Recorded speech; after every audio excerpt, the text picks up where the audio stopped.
When we last left off with Darth Plagueis, he had just killed his master, Darth Tenebrous, and also his master's secret apprentice, Darth Venomous.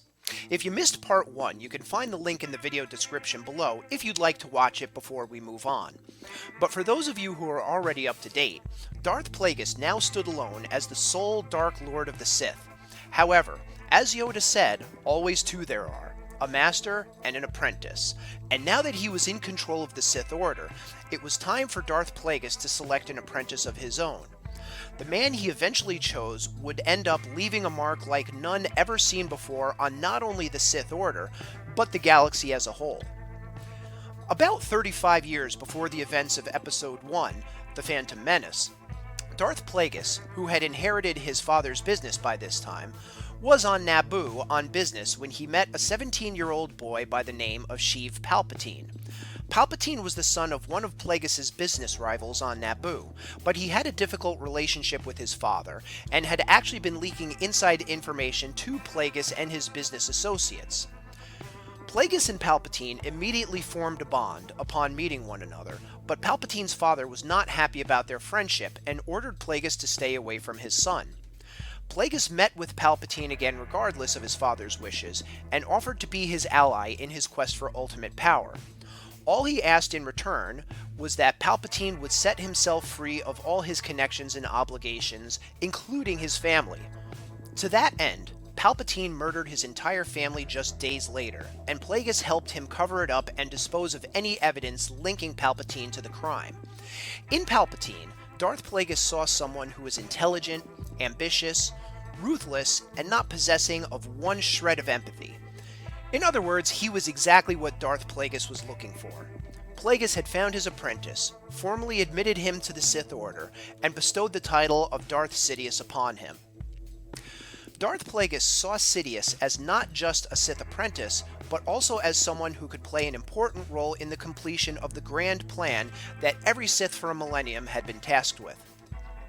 Knowing that they didn't have the numbers to defeat the Jedi in a direct confrontation, Darth Bane had devised the grand plan as a long-term blueprint for the destruction of the Jedi and the Galactic Republic, after which there would be nobody left to stop the Sith from ruling the galaxy.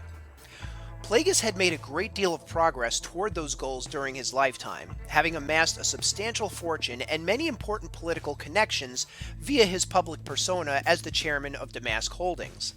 Now with Palpatine in the fold, the Sith set about provoking a number of political and military crises that each resulted in either the elimination of their enemies or Palpatine's advancement up the political ladder, with the eventual goal being the office of the Supreme Chancellor of the Republic.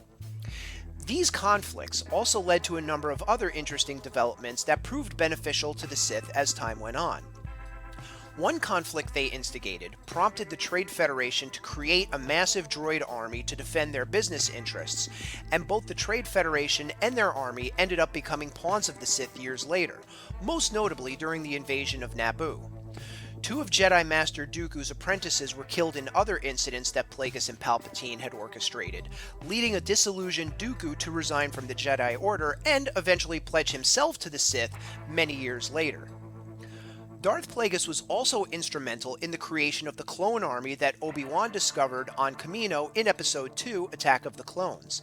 He made the acquaintance of Jedi Master Sifo Dyas, who told him of his fears that the Republic would be ravaged by war, and how his concerns had fallen on deaf ears when he brought them to the Jedi Council. Plagueis convinced Sifo Dyas to contact the cloners of Kamino about raising an army to defend the Republic, and even offered to personally finance the army. Believing that the Republic would fall into chaos if he didn't act, Sifo Dyas accepted Plagueis' proposal and ordered the creation of the clone army without the knowledge or approval of the Jedi Council. Now that he had gotten what he wanted out of Sifo Dyas, Darth Plagueis had the Jedi Master killed only days later, setting it up to look like an accident rather than an intentional execution at the hands of the Sith, whom the Jedi still had long thought extinct hundreds of years earlier.